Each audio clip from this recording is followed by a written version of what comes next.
There's no doubt that interactive reading is one of the most difficult parts of the Duolingo English test, and complete the sentences is the most difficult part of interactive reading.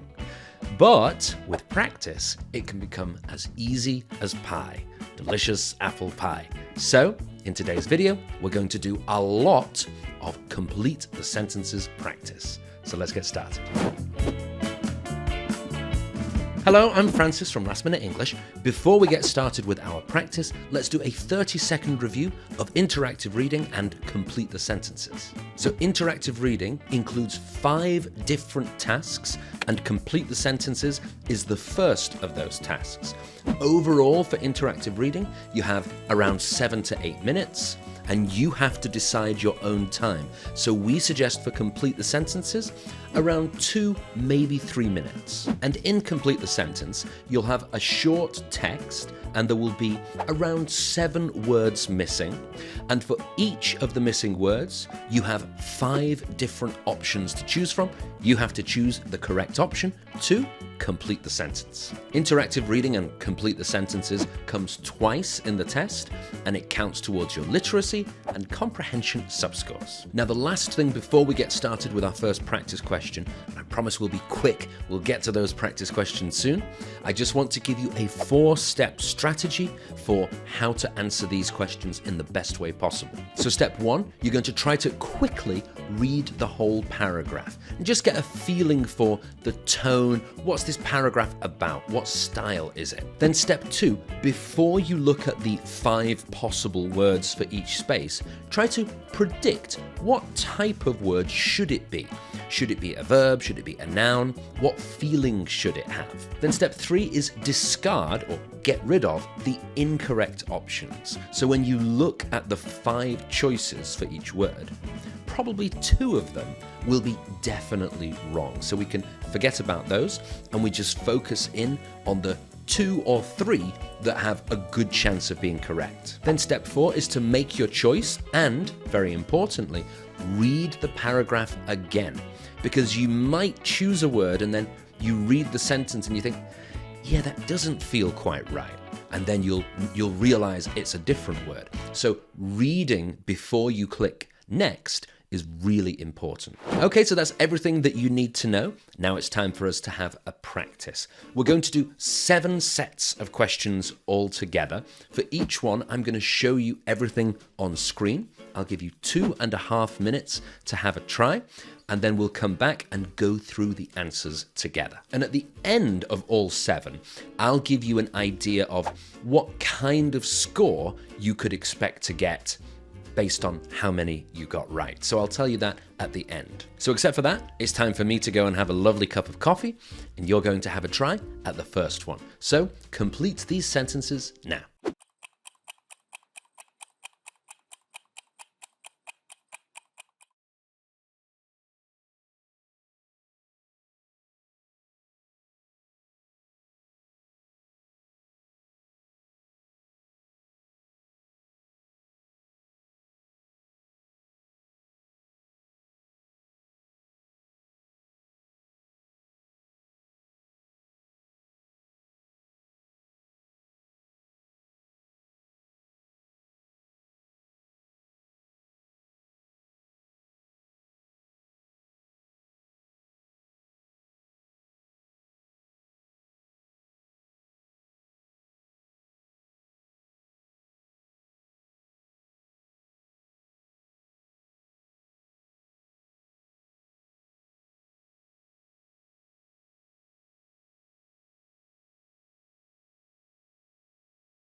Okay, welcome back. Good job for completing the first one.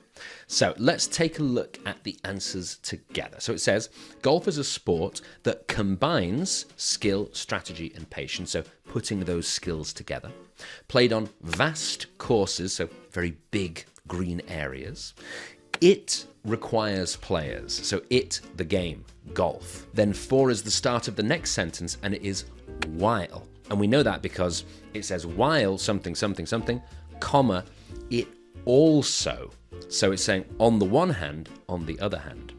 Then 5 is it's associated with leisure and business networking. And then finally, number 6 is worldwide. So that's the only thing that fits in the grammar there. By the way, looking back at number 4, you might have chosen the word despite, but despite, we have to be careful with the grammar. So despite usually would be despite being something. So it would have an ing word after. Or we might say despite the fact that. So it's a noun after the fact. But those are the only situations we use despite, and despite doesn't fit the grammar of this sentence. So while is the best choice. So we've done question 1. Let's move to question 2.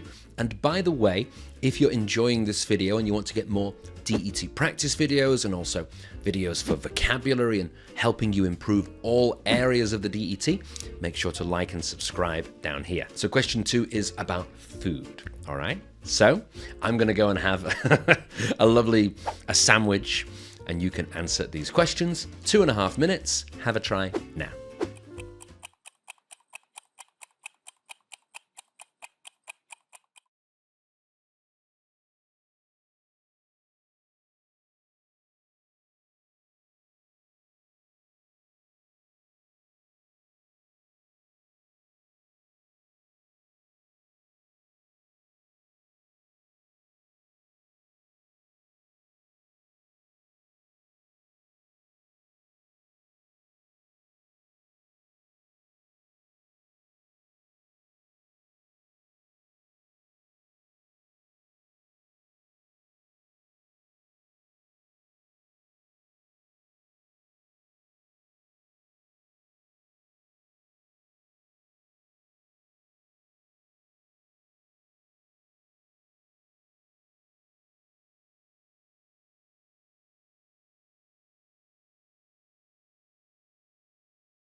Okay, welcome back.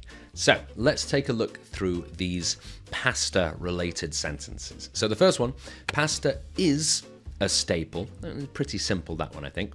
A staple of Italian cuisine means a big part of Italian cuisine. Then it says made from simple ingredients. So made from, they use those ingredients to make it. And then from comforting classics like spaghetti bolognese. And then to. So we can get that one by using our logic and our grammar knowledge. So we always say from something to something. Those two always go together. All right. So from to, and then makes it a favorite for all occasions. So not the favorite or my favorite, it's a favorite for all occasions. And that's like a fixed expression. Then 6 is its ability to do something. And that's actually like one long noun clause. So its ability to absorb flavors and complement a variety of ingredients. And then the verb afterwards is ensures. So that whole thing is just like one idea. Anyway, finally, it's a much loved culinary tradition. A tradition. By the way, as we go through these 7 questions, I would love to know which one you think is the most difficult. So you can just write the number, write it down here in the comments. So you might think maybe number 4 is the most difficult for you, or maybe 6, or maybe 7.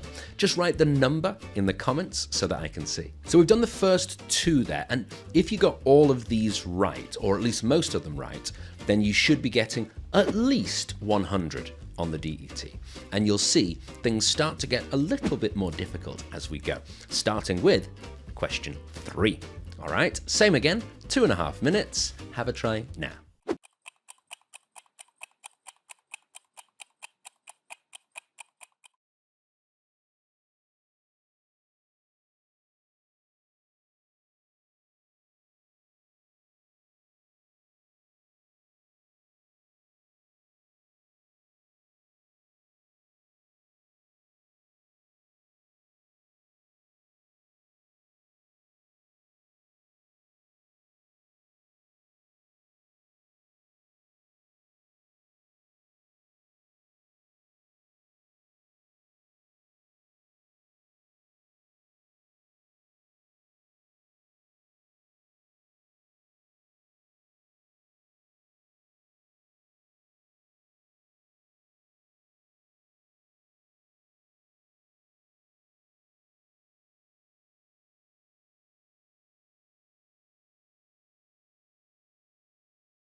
Okay, so welcome back. Let's take a look. This one is all about the Queen Elizabeth II.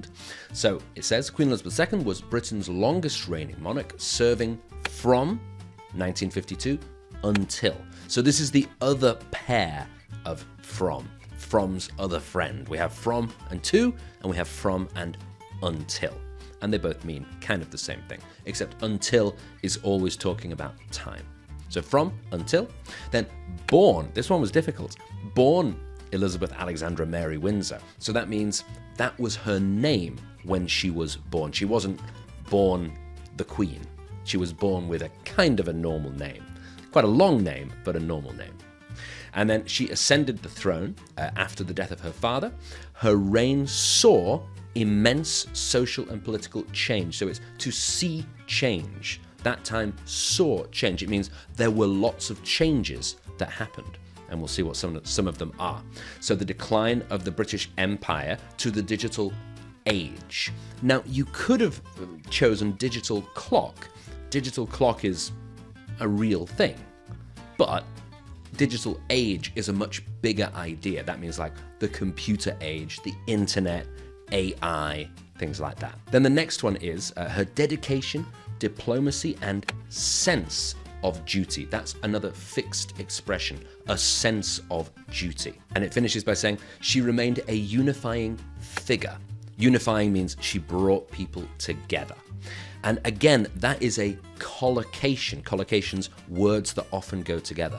And as we go forward with these more difficult questions, you'll notice that we'll see more and more collocations where you kind of have to have already seen that and have the feeling of, oh yeah, unifying figure, oh that sounds right. Those two sound like they go well together. Collocations are like the secret ingredient of having very good English. By the way, if you're enjoying this video, remember to like and subscribe because we have loads more videos coming out in the future. So we're going to keep going. Question 4, totally different topic again.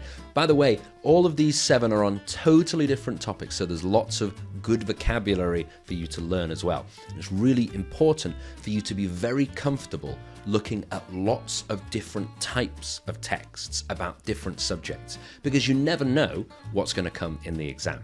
Anyway, so this one is about a visit to Cambodia. All right, have a try now.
Okay, so welcome back from your trip to Cambodia.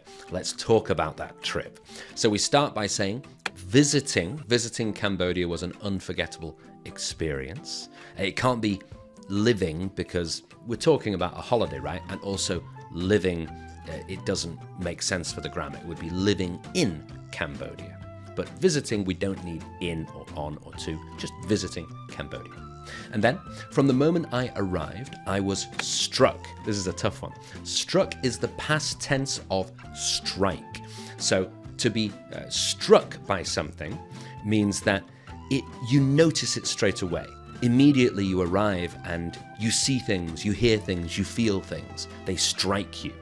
Okay? So I was struck by the warmth of the people and the rich cultural heritage. That's another collocation. rich cultural heritage. Then number 4, exploring Angkor Wat, which by the way is really cool if you haven't been. I went a few years ago. Very, very nice. So Angkor Wat at sunrise. So it's not at morning. It would be in the morning, or during the morning maybe, but in the morning. At sunrise. So it's at a specific time. At sunrise, at sunset. Okay? At sunrise was breathtaking. The towering temples felt almost otherworldly, which means like from a different planet. Then again, for number 5, we have to think about the logic of the sentence. So notice afterwards it says, enjoying delicious street food or cruising along the Mekong. So it's 2 different things. So we're going to say weather. Weather is the right one. So it's whether 1 or 2, whether A or B. And then finally, Cambodia left a lasting impression, another collocation. So now we've moved through 3 and 4, and these ones were a little bit harder. If you got these ones mostly correct, you'd be getting at least 110 on the DET. Now, if you are preparing for the DET, you might be interested in our DET preparation course. That's a course that's designed to help you score 120 or higher the first time you take the test. We look at all of the different question types. I show you how to answer them.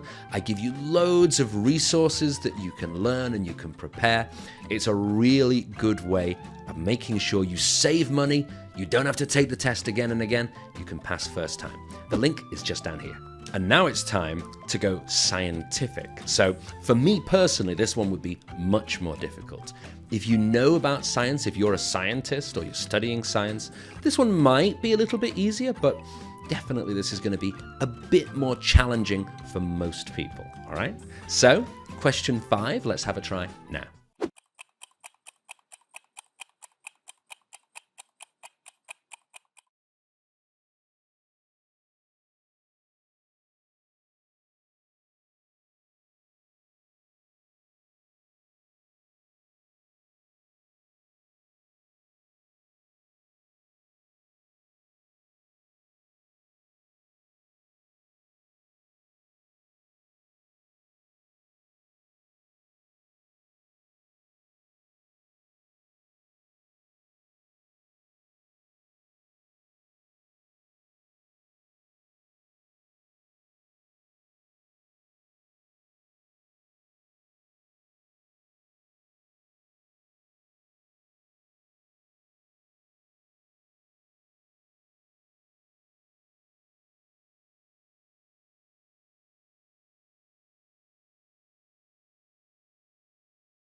Okay, welcome back. So you've been reading about magnesium. Let's go through and check those answers. So magnesium is a lightweight, versatile metal.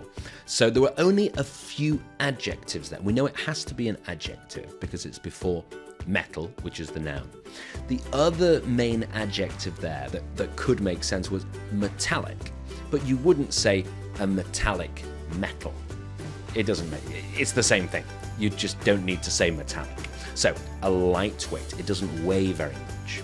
So it's a versatile metal with applications across multiple industries. Now this doesn't mean like you download an app on your phone. This is applications like uses, ways to use this metal. Then number 3, it's low density. So low is the only word that collocates, that goes together with density there. So it's low density and high strength to weight ratio. So we get the clue there from the strength to weight. So something to something, that tells us it's a ratio. It's comparing those two things. Okay, so strength to weight ratio make it ideal for producing. So ideal for doing something. So this is producing alloys. Then the next one, in medicine. So we have to think about the grammar again. So in, and then it's some kind of area or some kind of place, but this is a field in medicine. And then it also plays a vital role. So here, if we want to guess role, we have to look a few words before and see play. Play a role. That's a really common, really important collocation, a fixed expression. To play an important role, to play a vital role. And then the last one is just after a comma, and so it has to be highlighting. The meaning of shows is kind of the same, show and highlight, but the grammar of shows is not right. So if we had it shows or which shows, that might make sense, but we don't have those words, so we have to think about the grammar. So it's coming after the comma, it has to be an ing verb. So it's highlighting its importance. All right, so that was pretty tough, and if you got all of those right, you should be on target for at least 120. And let's move swiftly on to question 6. We're getting through to the really difficult parts now. Question 6, have a try, 2.5 minutes, and I'll see you with the answers afterwards. Here we go.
Okay, welcome back. So this is getting pretty tough now. Let's go through and see if you got these ones right. So, commensalism is a type of ecological relationship, and we can get that by looking at the next words, in which one organism benefits while the other remains unaffected. So it's the relationship between two organisms. And then remains is the answer to question 2. Then the third one, examples include. Now, there are sentences where you could say examples like, but then you'd have to say a noun afterwards. Examples like this, examples like my brother, whereas this one is a full sentence. So examples like, examples include barnacles attaching to whales for transport. Then the next part, commensalism plays a role. There's that same important phrase, that important collocation, play a role. Plays a role in ecosystem stability. Now you might have chosen the word to, and that almost makes sense, but it doesn't quite make sense for the grammar. If it was ecosystems with an S, or an ecosystem maybe, then it would be correct. But just ecosystem, that's acting as an adjective. This grammar is getting pretty complicated, but that there is an adjective or part of a longer noun. Here it's part of a longer noun. Ecosystem stability, it's one idea. But if it was ecosystems, then it would be one noun by itself, one complete noun, and then we could choose to. So 2 is not right for number 4. Then 5, allowing species to exploit resources without competition or harm. So allowing someone to do something without something else. Then 6 is quite tricky. So 6, although some relationships are commensal, then we have to look, if we want to get it right, we have to look at the next few words. Others may involve subtle benefits. So subtle means not very clear, not obvious. So our answer for 6 is going to be clearly. So some are clearly and others are more subtle, or some are disadvantages. And then finally, making classification complex in some cases. Cases here means in some situations. So that was pretty tough. If you got all of those right, you're looking at least 120, maybe a little bit higher. And let's move on to maybe our most difficult one. I think it's our most difficult one. That's question 7. Let's have a try now.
Okay, welcome back. So let's look through the answers to this last of our questions together.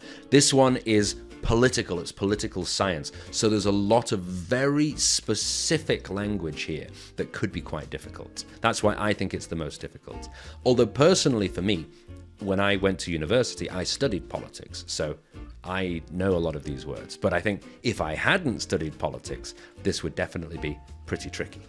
Anyway, so democracy is a system of government in which power is vested in the people. So vested here means that power is put into the hands of the people as a very specific word. So that's pretty tricky. Typically through elected representatives, so the people who are chosen and then they go and represent. Then 3 is forms of democracy vary. So that's the different types of democracy. And then it's found in modern nation states. So that's a fixed expression again, modern nation states. Then 5 is very difficult. 5, you really have to be familiar with reading politics news and things like that to be totally sure. It's free and fair elections. That's another collocation. Remember, I've told you all the way through that getting those words when they go together, those collocations, that's a really important thing for improving your English. If you can recognize them when you're reading, and if you can use them when you're writing and speaking, it's such a big help to make your English more natural. So free and fair elections. And then a free press are essential for its function. Then the last 2, while democracy promotes accountability and citizen engagement, so people, normal people being involved, challenges such as, now that was probably the easiest one because you've got the word as afterwards. So we know it should be such. It's not like as, it's such as misinformation, and so on and so on. So there we go. That's the end of our 7th. I think if you got all of those correct, you're probably looking at least 130, maybe even higher. And if so, very good job. I would love to know, by the way, which of these 7 you thought was the most difficult. And you can just write 1, 2, 3, 4, 5, 6, or 7. And you can write it here in the comments so that I can see. By the way, if you're enjoying this video, remember to like and subscribe because we have loads more videos coming out in the future. So there we go, very good job. Great job for getting to the end of this long video with so much practice. I hope you found this useful. If you want to take a full test, including all of the timing and some very high-level answers, we have a full test video. In fact, we have several. You can find the link up here, or you can go here under the video. Remember to check out our full DET preparation course as well if you want to score 120 or higher the first time you take the test. The link is down here as well. I'm Francis from Last Minute English. Thank you very much for watching. I hope you enjoyed it. Good luck in your DET. I'll see you next time.